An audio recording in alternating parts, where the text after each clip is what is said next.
The letter sealed in red, I never thought I'd be the one to open it. The room was suffocating.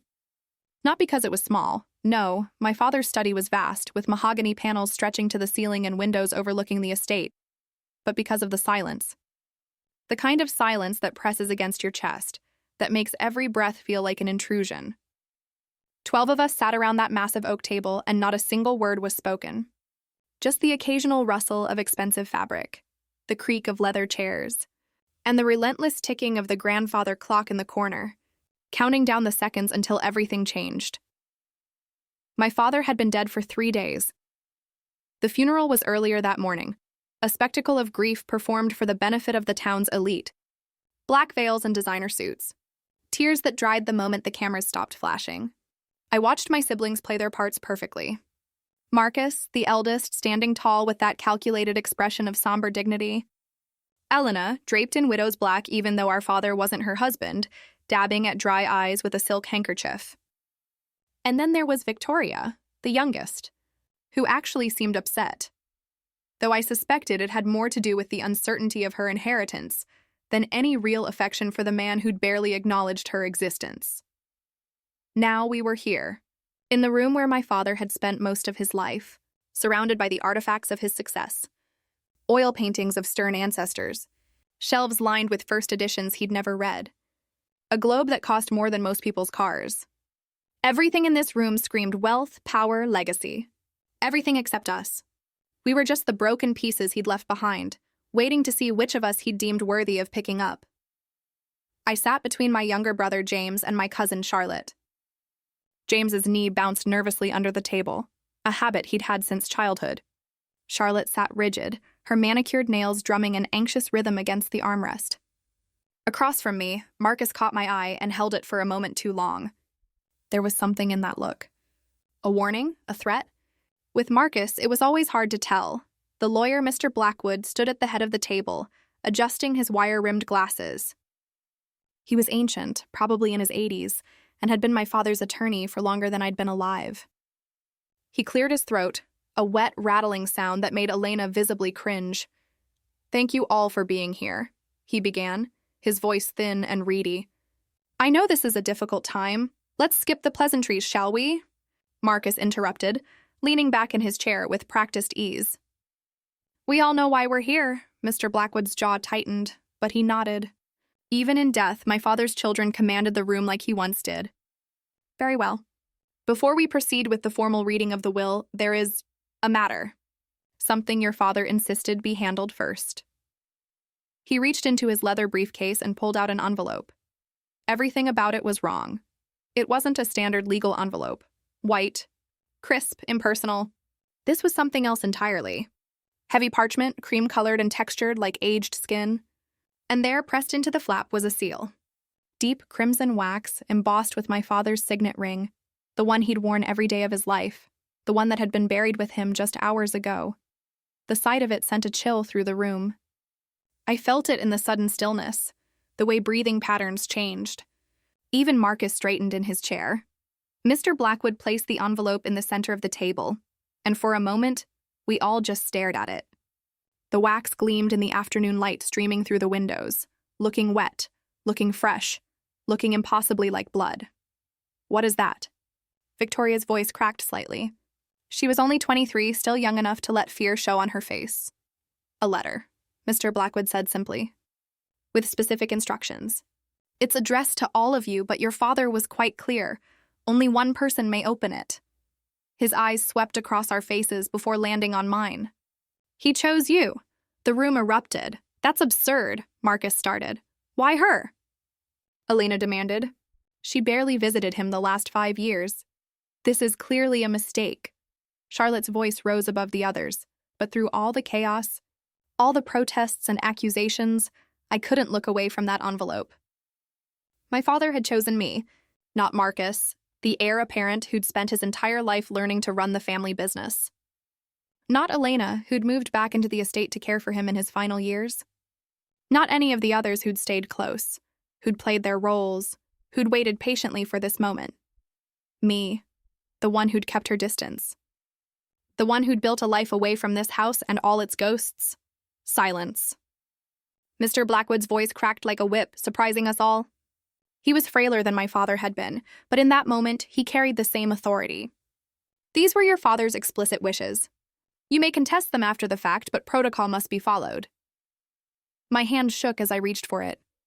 The parchment was cool under my fingers, impossibly thick.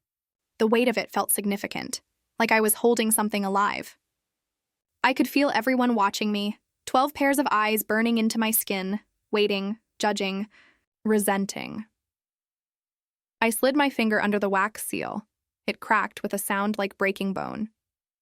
The letter arrived sealed in red wax. When I opened it, everyone gasped, but it wasn't just a gas. He gestured to the envelope. Please, Miss Hartwell, P. It was a collective intake of breath that sucked the air from the room, sharp and visceral, like we'd all been punched in the gut simultaneously.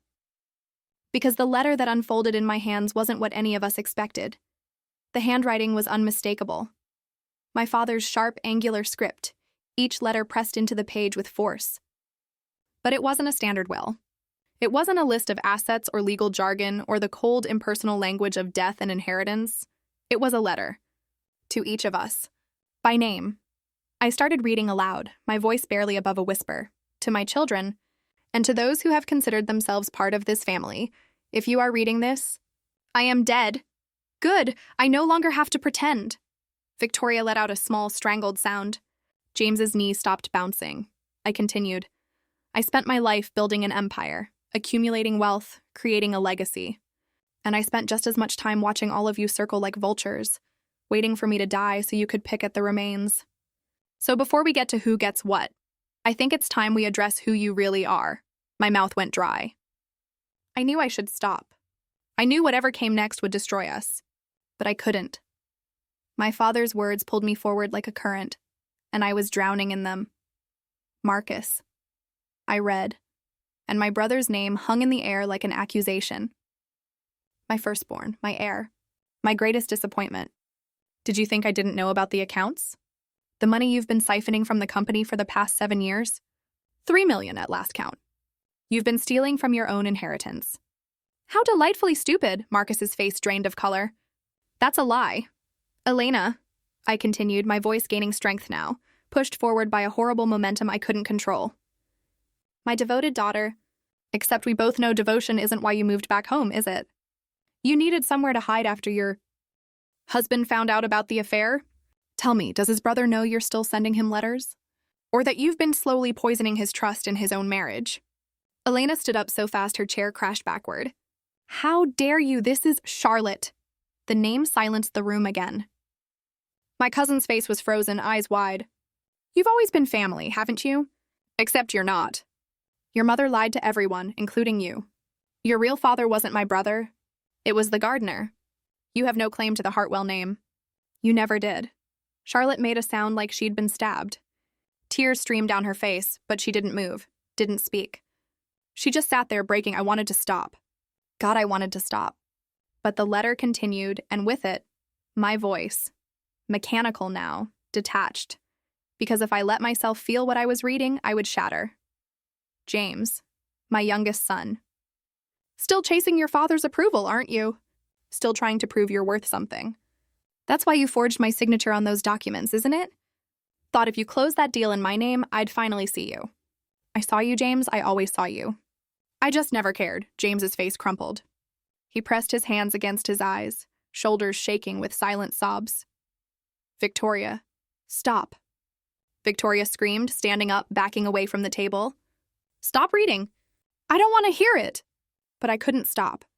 The words were poison, and once released, they had to run their course. Victoria, not really my daughter, are you? Your mother was very convincing during our marriage, but DNA doesn't lie. I've known since you were 6 months old. I kept you anyway. Consider it charity. Victoria ran. Just turned and fled from the room, her sobs echoing down the hallway until a door slammed somewhere in the house. The remaining family members sat in varying states of devastation. Some stared at the table. Others stared at me as if I was the one who'd written these words, as if I was the one destroying them. There's more, I said quietly, because there was. My name was still waiting at the bottom of the page. And finally, to the daughter I chose to open this letter. To you, reading these words feeling superior because your name hasn't been called yet. Don't. You're not innocent. You're just better at hiding. My throat closed up. My hands trembled so badly the paper rustled. You think I didn't know why you left? Why you built your life so far away from mine? You were ashamed. Of me, of this family, of the blood in your veins. You were a coward. And somehow that made you the smartest one here. The only one who saw this family for what it really was, a beautiful poison. Tears blurred my vision, but I forced myself to keep reading. So here's what happens next. All of you have been exposed. All of your secrets, your lies, your weaknesses, they're out in the open now. And my fortune, all of it, doesn't go to the eldest or the most loyal or the most deserving. It goes to whoever is still standing when the dust settles. To whoever can survive this moment, this letter, this truth. The paper slipped from my hands and floated to the table. For a long moment, nobody moved. Nobody spoke. We just sat there, bleeding, each of us processing our own personal apocalypse. Then Marcus stood up. His face had transformed from shock to cold fury. This is manipulation. One final power play from a bitter old man. He's testing us, Elena said, her voice hollow. Even from the grave, he's testing us. Or punishing us, Charlotte whispered. I should have said something. As the one who'd read the letter, as the one my father had chosen, I should have had words. But I didn't. I just sat there, watching my family fracture in real time. Mr. Blackwood cleared his throat again. There is one more thing. He reached into the envelope I'd dropped and pulled out a small folded piece of paper. It was tucked inside. I believe it's meant for you specifically. He handed it to me, and with trembling fingers I unfolded it. The handwriting was different here, shakier, as if written in my father's final days. And the words were written in ink so faint I had to squint to read them. P.S. This was all a test. The letter, the accusations, the competition. I wanted to see who would tear each other apart for money. Congratulations, you all failed. The fortune goes to the one who walks away. The one who chooses freedom over greed. Choose wisely. I read it 3 times before the meaning sank in. My father hadn't divided us to determine a winner. He'd divided us to see if any of us would refuse to play. And suddenly I saw us clearly, not as victims of our father's cruelty, but as extensions of it. We'd spent our entire lives competing for his attention, his approval, his love. And now, even in death, we were still playing his game. The grandfather clock chimed. 5 o'clock. The sound echoed through the study, marking time, marking change, marking the moment everything could have been different. I stood up. What are you doing? Marcus demanded. I picked up my bag. Leaving, I looked up at my family, what was left of it. Marcus was arguing with the lawyer now, demanding to see the legal will, threatening lawsuits. Elena had her phone out, already calling her attorney. Charlotte was crying into her hands, alone and broken. James hadn't moved, still pressed into himself, trying to disappear. You can't leave, Elena said. We haven't finished. Yes, we have. I looked at each of them in turn. Don't you see? This is what he wanted. For us to destroy each other? To prove that we're just like him, that we care more about his money than about each other. And he was right. Look at us.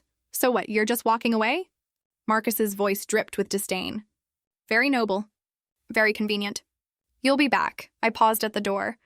The fortune goes to whoever walks away. That's what the letter says. And I'm walking away. Not because I want the money, but because I want to be free of him. Finally. You're a fool, Elena said. Maybe I was. But as I walked out of that study, down the grand staircase, through the foyer with its crystal chandelier and imported marble, I felt something I hadn't felt in years. Light. The estate gates opened automatically as I drove through them. In my rearview mirror, I could see the house shrinking, becoming smaller, less significant. Just a building. Just a monument to a dead man's ego.